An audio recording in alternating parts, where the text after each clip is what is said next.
David, thank you for the introduction. My name is Jeff. I'm an alcoholic, and I'm grateful to be here. And I can promise you that no part of this talk will be in Spanish. I'm pretty confident that that wouldn't go very well. Um, yeah, just like David said, we've been a part of this group since COVID. That initially was an in-person meeting, and then it went online with COVID. And it's grown in really cool ways and meeting people from all over, like David and so many others. Um, I do have to share, though, that because this meeting is very adamant about 2-minute shares, when I was told that this meeting basically speakers go like 45 minutes, I was just like, my God, I don't know how in the hell I'm going to talk for 45 minutes. I'll see if I can string together a few 2-minute shares to the best of my ability in the process of telling my story. And I do want to respect, David mentioned this too. I very much, and I always want to respect the primary purpose of AA. The few times that I do share my story, I always just have to say that there were a lot of things that I associate with my ism, with my alcoholism, that kind of were primary in some ways, probably even before I really got to AA. So I just wanted to say that I will mention that just because it's an important part of my story. Before I get started, I always want to start with the set aside prayer. So if it's okay with you, I'll just start there real quick. God, please enable me to set aside everything I think I know about myself, the 12 steps, this book, the meetings, my disease, AA, and you, God, so that I may have an open mind and a new experience with all these things. Please let me see the truth. Telling the truth is always an interesting part of my story because I remember when I first got into AA, I always felt like I had a really boring story, and it was always the people that had these really dramatic stories that everyone really were drawn to and loved. And I think for the longest time, it kept me from feeling connected from AA. Like somehow I gotta get out. I gotta lie, man. I gotta make up more stuff, just to make it sound better. But the fact for me is that, so by the way, I got sober in July 7th of 2010 by the grace of a power far, far greater than me, and a power that was very different from a God that I pursued for a long time to try and help me get better. It didn't work. So yeah, I mean, a lot of other roots and branches, and it's easy for me to look back now and sort of see these earlier signs of what I consider to be just my chronic condition. It's just part of it's just the way that my brain is wired. And I found that I'm not alone in that regard. It's one of the great things about getting connected to AA and the 12 steps was it's like, yeah, there's a lot of people with a brain like mine. And when someone teaches me how to use it better, it's like learning how to drive. And so there's a line in the 12 and 12 that I've always loved. And it's basically, we eat and drink and grab for more of everything that we need, fearing that we shall never have enough. And in many ways, that's just really like the start of a lot of my story. My mom used to love to tell a story about when I was a baby, that I was the baby that, like any baby, that people want to hold. I'm sure that I was a little bit more special, and that's why people wanted to hold me. But I hated to be held. I was just apparently I was the kid that you were like, oh, look, it's a baby, let's hold him. And like, just don't touch me, you know. But apparently, I was really good at crying when I needed something. So it was kind of like put me in the corner and then just run around and try to get me everything I need to get me to stop crying. And uh, so long before drinking, I grew up in an alcoholic home. I think that's an important part of my story. And I grew up in an area, I grew up in South Dakota, and I grew up in a probably a time, but also in a place where, alcohol was just deeply a part of the culture for me growing up. I in a family grew up, remember people drinking at all sorts of different times, but then getting to try it, right? Like I had a grandfather that would give me little teaspoons of whatever he was drinking, or my dad, or whatever. And so it was always this cool thing to strive for or to be a part of, right? That I couldn't quite be a part of. And I definitely have a makeup that I need to be a part of it, something. And so I was always on the outside. So by the time I got into not even high school, I mean, I think the first time that I actually got drunk was I think it was either sixth or seventh grade, and I was with my older brother, and it was young. I was young, but I remember at the time I didn't quite have that experience that people have where they were like they took their first drink and they were like, "Oh my God, this is it." No, no, I don't remember my first drink. What I remember is that I drank so much that I started throwing up. That's all I remember, right? And that pretty much exemplifies what my drinking was going to be like for the rest of my life, which I often refer to as just not having an off switch. Um, but the most important part for me when it came to the drinking, it wasn't the drinking, it was just feeling a part of. I felt like I was a part of something that was really cool and I was connected. And, these were people that, I don't, it always amazed me now at my age when I hear younger kids talking about their experience of smoking weed together. Like just because they smoke together, they're like, "Ooh, we're tight for buddies." And ask them in 20 years, what do you remember about that kid? They didn't remember anything. It was just this sense of connection that was probably as much of the drug for me.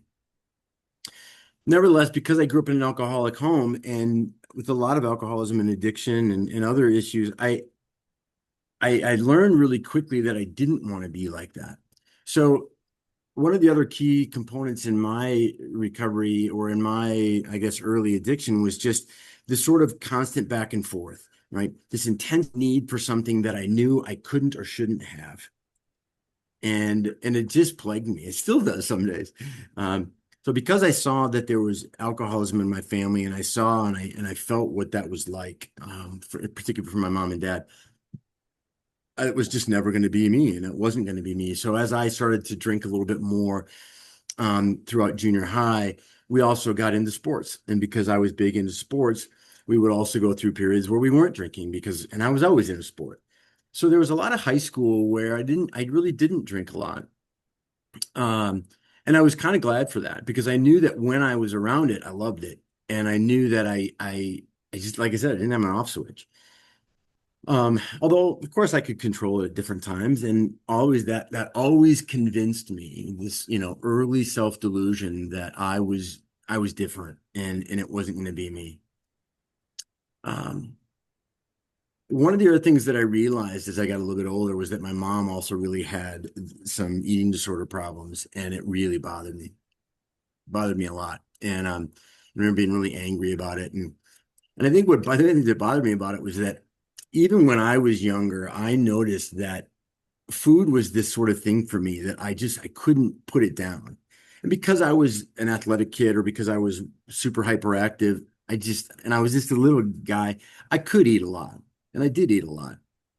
I had these early experiences, even from a really young age, of not feeling like I could control it. And then I would feel so terrible afterwards. It was this sort of like emotional hangover. And then I'd beat myself up and why did I do that? And I got to control this better. And so I already started to have those experiences long before I even, got drunk for the first time. And they really plagued me. And because, in addition to being from an alcoholic home, I also grew up in a Catholic home, and it had nothing to do with whether it's Catholic or not. But I just I had this makeup that I wanted to really be good at everything. If I was going to be, a good little kid, and I wanted good things to happen based on the little stuff that I learned about, God or how God works, then I had to be a really good kid. And and so it started this uh an ancillary maybe this so in addition that I've got this sort of budding nature that is moving towards addictive nature. I also have this strand of me that's trying very hard to be a great good little kid, good little Catholic boy, you know um and trying to do everything right. And particularly because when things weren't going well, I saw that my mom and dad were doing whatever they were doing. Um, I learned you're supposed to turn to prayer. You turn to God, when something's not right, you ask for help. And because I wasn't getting the immediate solutions like a good alcoholic, it was just, I just needed more. I needed more dosage, right? So I'd pray harder, or I would, the big book or the 12 and 12 talks about that too, that sometimes it wasn't always that we were being mean. Sometimes we were being manipulative simply by trying to be nicer, by trying to be more kind or more giving. And it was always under the guise of just me trying to feel better. But it started this early journey for me in my spiritual development that was really problematic, and it plagued me for a long, long time. And so as this strand of my life regarding substances and the way that substances or sex or other things, my first experiences with sex, and all of which created this similar dynamic. I want more of it. I can't get enough of it. And yet when I get it, I feel like crap about myself and I feel really guilty and ashamed and I'm a bad person. So I go back to ask God, please help me with this. So and so help me with this. Priest help me with this. Whoever. I'll try harder this time. And this cycle started for me at a very young age. For better or for worse, because I got along with people, because I was smart enough to do well in school, because I was, whatever the external factors were, I got by. And and I suppose in many ways I can be grateful for that. But looking back on it, it's like, yeah, well, that was just a train wreck waiting to happen. And because I had the right parts, I just kept, it's like the Peter principle, right? I kept getting promoted to my next level of incompetence. And this happened well into college. In college, I drank like people do in college. But even by that time, I was, I didn't like it. I loved it when the bars closed at 1 o'clock, and I hated when the bars changed to 2 o'clock when I was in college because I wanted to go to bed early. And and it was getting to the point as I got towards the end of my college where I was starting to actually use food in the way that most people use alcohol and drugs, because I didn't want to become an alcoholic because I wasn't going to be like you. I just started to use food in the exact same way that I would have used alcohol. One of the bigger differences, me and I learned this from my mom, was because I was also, so worried about what you thought about me and how I looked and how I was perceived. Then, well, there was just an obvious conflict that was going to be here. I can't eat like that and not weigh 300 pounds. And to weigh 300 pounds is absolutely unacceptable, because then you won't like me and you won't want to be my friends. You won't want to be my friend, or I won't be as good of an athlete or whatever.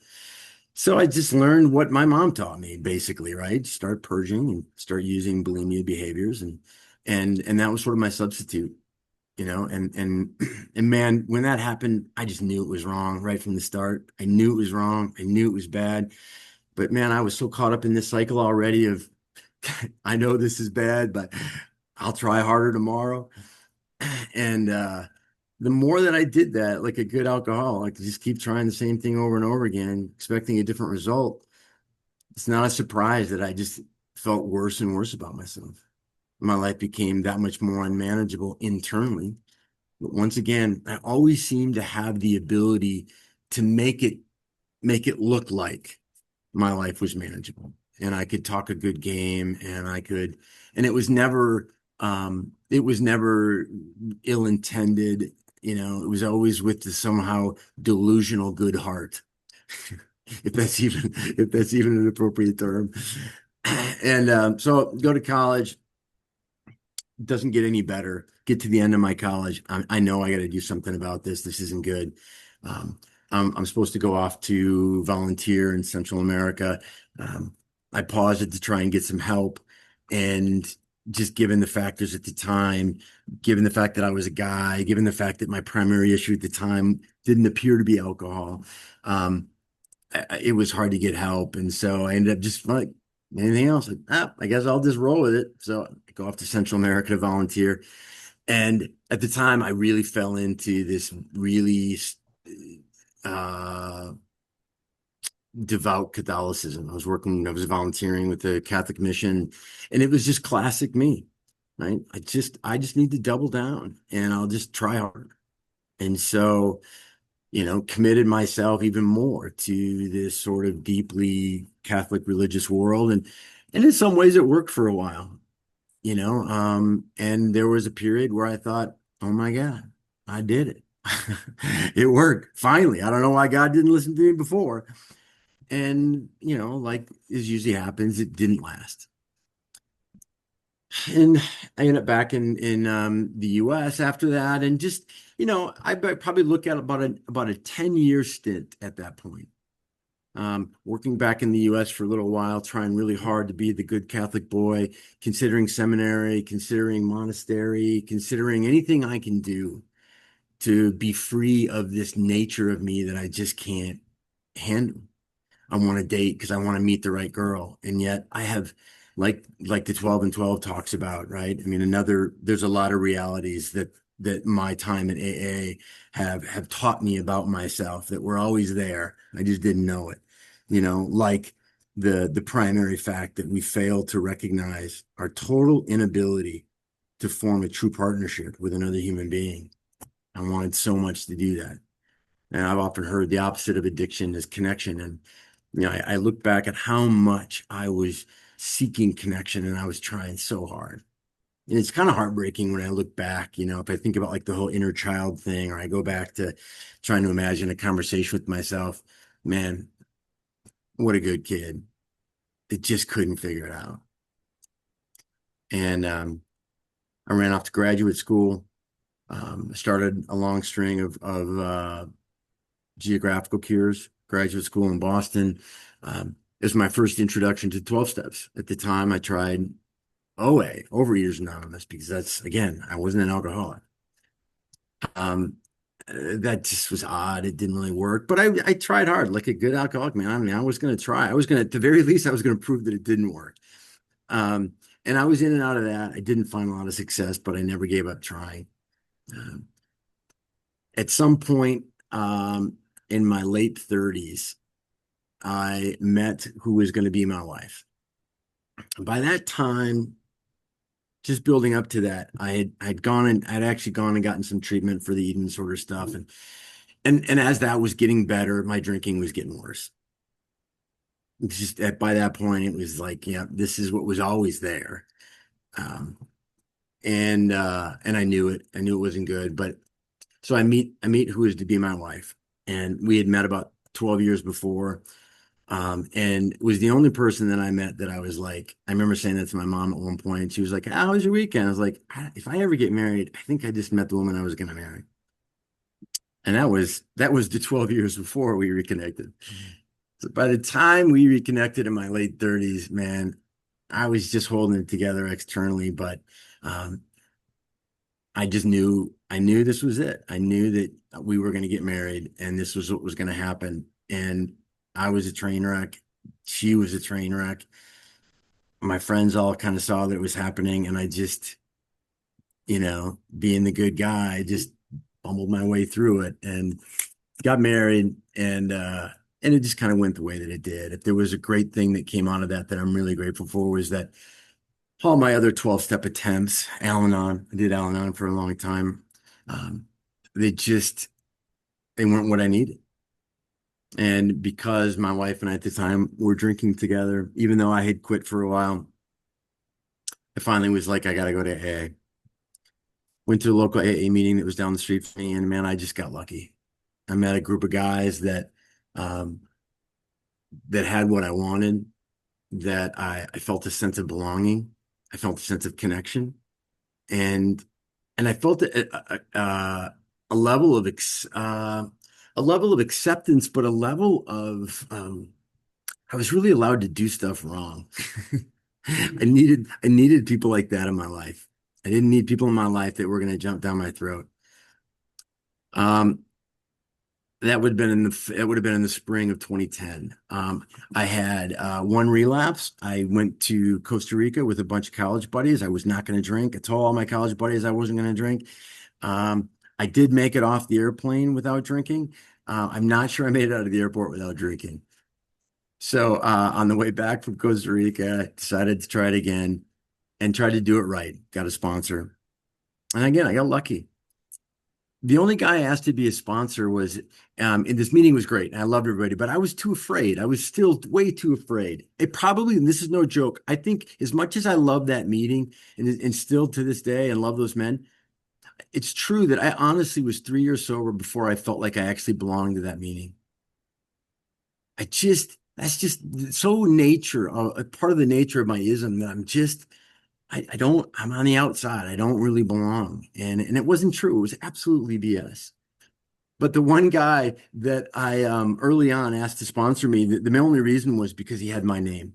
I was just too nervous to remember anybody else's name. And because he had my name, I was like, hey, Jeff. And I was, of course, driving away from the meeting and he walked outside and I rolled down my window. Jeff, would you be my sponsor? And he's like, dude, you don't want me to sponsor you. And he looked around. You could tell he was nervous. And then there happened to be another AA member that was walking up behind him and he was like, Eason. Eason should be your sponsor. So this guy named Eason became my first sponsor. And man, again, I got lucky.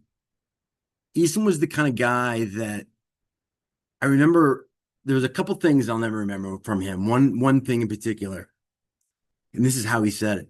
I don't know, Jeff, I think I'm hearing maybe a little bit of self-pity from you. What do you think? And it struck me as so ridiculous how he said it.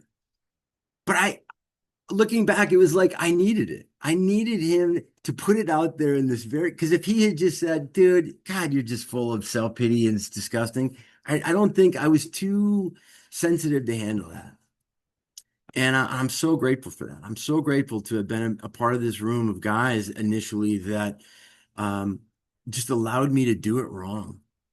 I didn't have people trying to run around and tell me what I was doing wrong and what I needed to do right. They let me do it wrong and they loved me. And and I just slowly, little by slowly, started to feel more connected. I did a fifth step with Eason, and I had done several fifth steps before with the other 12-step groups. And the one thing I remember about this was number one, I didn't want to go into it because by this time I'd had so much experience of begging God to help me that I was kind of sick of it. I was sick of God. I was spiritually sick. Um, and I hated retreats. I'd gone on so many retreats, it was disgusting. And you people like you had all ruined my retreats, and you had ruined any notion of what I was going to be AA because all the stuff you talked about, oh my God, it was so great. And then this happened, and it was like, oh my God. And then that never happened to me. I never had that experience. And so once again, like I needed more reason to feel like there was something wrong with me. And so I went into this fifth step with Eason, just kind of like, man, whatever. It's, you know, whatever. Fine. I'm gonna do it. The one takeaway that I had from this was basically in my resentment towards God. Yeah, because I was that powerful that I had the ability to be resentful towards God. We got to that really important fourth column. What was your mistake? Where was I selfish? Where was I self-centered? Where was I dishonest? And of course I just was like, what are you talking about? This realization really finally hit me. And it was the closest that I've ever come to crying in a spiritual moment. And I've always wanted that, by the way. I've always wanted that. You people that can do it, it disgusts me. I wish I could do it. But it was just this realization that like I've been so arrogant. Mr. Nice Guy, arrogant, who thinks that God's job is supposed to be like a UFO hovering above Jeff, noticing whenever there's any kind of a barrier. Jeff is, of course, dramatically bushwhacking through the jungle of Brazil or someplace, right? Sweating and I'm sure just impressing people. And anytime that I was supposed to come up along a barrier that was going to be too hard for me, clearly in my thinking, God was supposed to see this and he was just supposed to laser down and blow this stuff in front of me. So apparently I could just walk through looking great. It was so ridiculous and it so struck me. And I remember just after that hearing in an AA meeting, someone used the phrase that I'm sure you're all familiar with, right? Being an egomaniac with an inferiority complex. And it was just like it was like someone shot me in the face with a BB gun, and it wasn't my little brother. And and I was so grateful for that, and I needed it. So I get sober, I stay sober, I go through numerous sponsors. And I got so many great things from each of these sponsors, all of which I probably cast off at some point for whatever stupid reasons. One of my favorite things that I got from one of my sponsors, I was just sharing this morning in the meeting. Do we doing another fourth step? Again, kindly saying something. Jeff, I got to tell you, it kind of sounds to me like you want to be esteemed at a level you haven't earned. Wow. F you, Bruce. But he's right. He's right. This is probably 7 years sober, 6 years, 5 years sober, probably. So grateful for that part of the journey. A few years after that, I did another fifth step with another sponsor. Great takeaway from that one. Jeff, it's not always just what happens to us. Sometimes it's the story that we embrace about ourselves because of it. I'd never really dealt with some sexual abuse that I experienced as a kid. And going through the fourth step with someone that was really helpful helped me recognize how, once again, man, I've got my part in it. I know there's different language we use for that, but my mistake in it. And then I hold on to these stories that mean something to me, or they matter, or they're somehow a part of my identity, and they're just not. And to have these people walk through my recovery with me, again, allowing me to not always do stuff right as much as I want to look that way. My current sponsor, who I adore, and I'm so grateful for. My favorite story with him. I've been in a relationship with a woman for like 7 years. I don't do relationships super well. Just a quick side story. I was about 8 years sober and working a program, going to my meetings, working with a sponsor, doing all my right stuff, and I'm like, there's something wrong with this relationship. What's wrong, Jeff? You guys fighting? No, we never fought. What's wrong? What's wrong with it? No, there's nothing wrong with her. There's nothing wrong with her. Other than that, she's not an addict. Because I had this thing. I liked addicts. By the way, I forgot to mention that my wife and I divorced, thankfully. Never had kids. So years after that, I started dating someone else, and um, who ironically was one of my sponsees. I met through his yeah, I forgot about that part. So I had a sponsee who also happened to have a need to be going to an infectious disease doctor. And this infectious disease doctor knew that my sponsee was not just an alcoholic, but a really bad meth addict. And somehow this guy convinces his medical doctor that she should meet with me, his sponsor. And so I've been dating poor Rebecca for about the last 7 years, but at about 8 years sober, again, trying to do everything right, something's wrong.